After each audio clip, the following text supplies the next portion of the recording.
வேதிப்பொருள்களின் அரசன் என்று அழைக்கப்படுவது சல்பியூரிக் அமிலம். இது முக்கியமான வினா. வேதிப்பொருள்களின் அரசன் என்று அழைக்கப்படுவது சல்பியூரிக் அமிலம். வாகனங்களில் பின்புற பார்வை கண்ணாடியாக பயன்படுத்தப்படும் ஆடி. வாகனங்களில் பின்புற பார்வை கண்ணாடியாக பயன்படுத்தப்படும் ஆடி என்னென்ன? குவியாடி. தமிழ்நாட்டில் சுண்ணாம்பு தாது அதிகம் கிடைக்கும் மாவட்டம் கோவை, கடலூர், திண்டுக்கல். இதில் அனைத்துமே சரிதான். தமிழ்நாட்டில் சுண்ணாம்பு தாது அதிகம் கிடைக்கும் மாவட்டம் எதுனா? கோவை, கடலூர், திண்டுக்கல். இதில் அனைத்துமே சரிதான். கிராமப்புற நிர்வாக பிரிவுகளில் பொருந்தாது எது அப்படின்னு கேட்டிருக்காங்க. கிராமப்புற நிர்வாக பிரிவுகளில் பொருந்தாது எது அப்படின்னு கேட்டிருக்காங்க.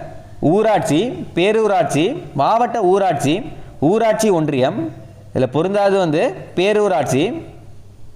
கீழ்கண்டவற்றுள் எதில் வெப்பநிலை அதிகரிக்கும் போது அதன் கடத்துத்திறன் அதிகரிக்கிறது அப்படின்னு கேட்டிருக்காங்க. வெப்பநிலை அதிகரிக்கும் போது அதனுடன் கடத்துத்திறனும் அதிகரிக்கிறது அப்படின்னு கேட்டிருக்காங்க. மீ கடத்திகளில் தான்